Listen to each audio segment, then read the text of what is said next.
langkah yang drastis. Contoh, udahlah ganja dianggap legal. Iya. Karena ini membuat tidak mahal kan menjadi karena dia barangnya barang ilegal, barang yang apa dan dibutuhkan. Iya. Ada beberapa negara seperti Belanda. Iya. Udahlah kalau kecuali heroin kalau barang-barang seperti yang apa-apa itu ya ganja dan beberapa gitu yang ya? ini Iya. udahlah dilegalkan. Karena ini kan victimless crime, dia merusak dirinya sendiri ya. Kamu mau tenggen lah, mau apalah, itu mabuk lah, tenggen. Itu ada beberapa negara, kita belum sampai kepada pemikiran itu.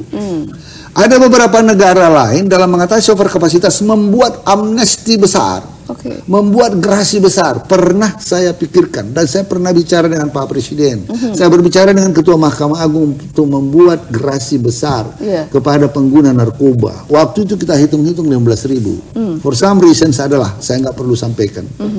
Ada perbedaan pendapat. Ya. Dan akhirnya tidak jadi. Saya pergi ke Georgia. Dulu mereka melakukan, Georgia itu salah satu negara yang dulu juga lapasnya sangat mengerikan, sangat sadis. Saya pergi, mereka mengambil satu tindakan yang radikal untuk memulai satu reformasi lembaga pemasaran agama. Udahlah dihitung, siapa yang ngapain, udah keluarin aja, nggak mampu karena kita isi orang akan menjadi masalah di dalam. Yang tinggal 1-2 tahun lagi yang dari hukumannya, kita misalnya, kalau kita kan ada remisi, tapi menanganinya misalnya, kalau tinggal 10% hukumannya, kecuali kita sepakat ada beberapa kriminal tertentu, bandar narkoba yang besar-besar itu jangan, atau tindak pidana tertentu yang lain, 10%, let them out, sehingga longgar. Oh ini untuk makannya aja 1 triliun lebih untuk makan, menunya. Saya berhutang sekarang sekitar 269 miliar untuk Bamanya. Kami itu berhutang. Karena apa? Setiap tahun tambah.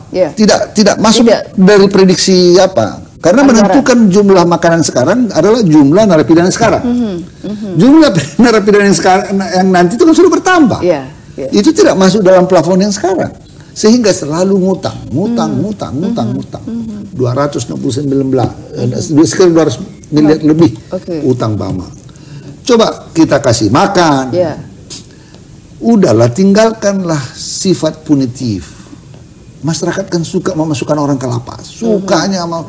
Tapi coba rasakan dulu di dalam lapas kita itu 1 hari aja deh. Jangan-jangan memang ada sengaja yang tadi mencari makan gratis gitu kan? Enggak, karena neraka di dalam. Gratis bagaimana? Orang 15.000 1 hari menunya. Dengan menu 15.000 1 hari, kita sudah harus mengeluarkan uang lebih 1 triliun untuk makan. 15.000 1 hari. Itu masih potong nanti kalau kita kerjasamakan dengan pihak ketiga. Potong mungkin jadi 13.000. 13.000 bisa-bisa mungkin 12.000. 12.000 bagi 3, 4.000 sekali makan. Bagaimana itu? Makan apa itu? Makan apa itu? Makanya ya tahu tempe. Sekali-sekali telur. Iya kan? Sayur pokoknya di ini aja. Menjadi mereka kurang gizi. Makanya mau tidak mau kami terpaksa memberikan kesempatan kepada keluarga membuat menu makanan, bawa ini. Saya pernah katakan, udahlah supaya jangan masuk barang-barang haram di situ. Jangan lagi kasih keluarga bawa apapun, makanan dan lain-lain.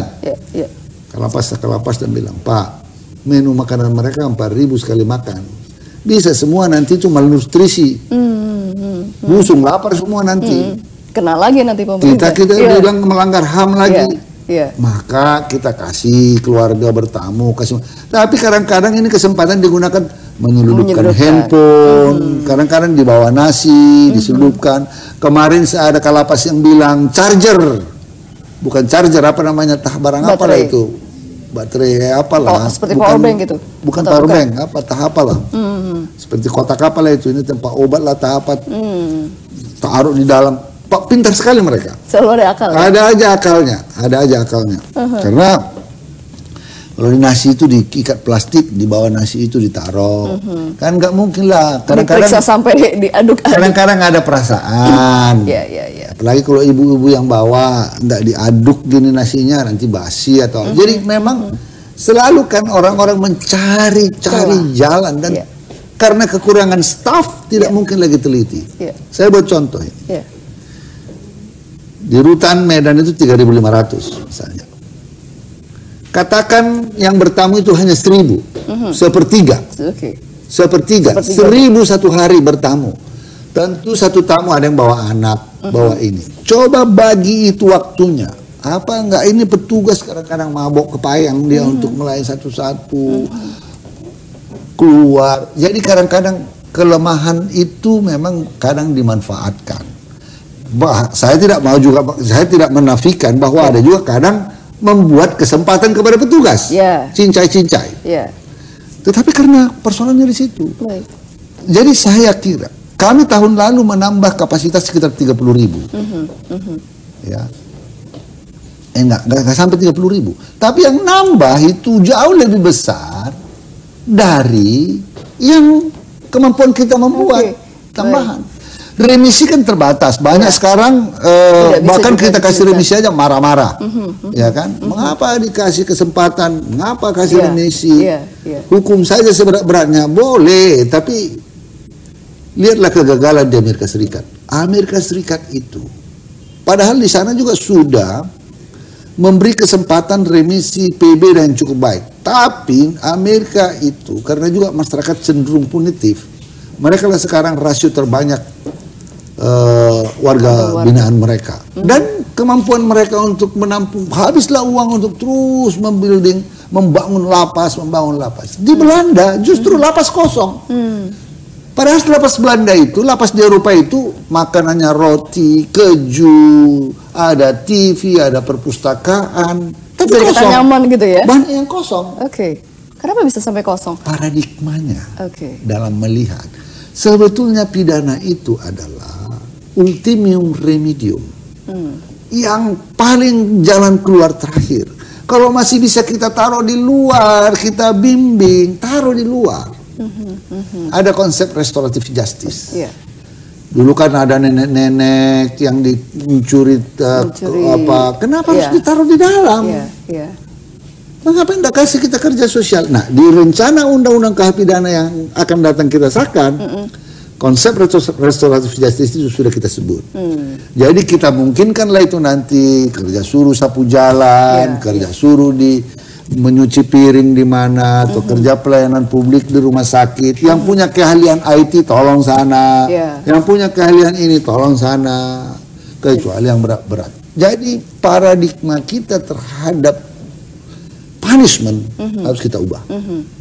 Ini menjadi tugas kita. berat ya. Sama dengan narkoba. Kalau memang dia pemakai, udahlah kirimlah itu ke rehabilitasi. Kecuali memang pengedar atau bandar. Dan definisi pengedar ini sering dimainkan. Di bawah.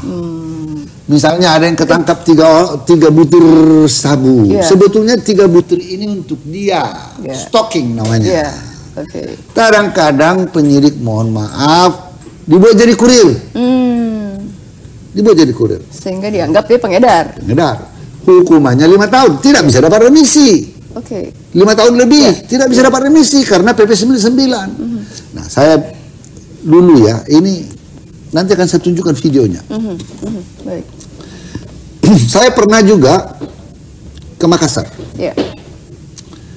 Ada ibu-ibu 50-an, hampir 60 tahun. Jahit. Saya datang, Bu, waduh, Ibu pintar jahit ya? Oh ya, kita sekarang kerja sama dengan pihak ketiga. Jahit, nanti saya jual ini. Oh, saya sudah pintar menjahit sekarang. Oh, Ibu belajar di sini? Iya, nggak pernah. Saya bilang, udah bagus lah Ibu belajar di sini, saya bisa ngaji. Kemudian saya tanya, kenapa Ibu di sini? Narkoba. Saya kaget setengah mati. Narkoba apa, Bu? Kurir. Saya bilang, Masya Allah. Kenapa? Saya ditawari uang, Bang. Untuk orang miskin seperti ini, ibu-ibu sudah tua, mungkin hidupnya sangat susah. Lihat uang 20 juta atau 15 juta, itu seperti lihat uang ratusan juta buat apa? Dia terima uang ketangkap. Dan dimasukin itu sebagai pengedar. Dan dapat remisi. Karena PB itu mengurus remisi, mengurus justice kolaborator tidak mudah.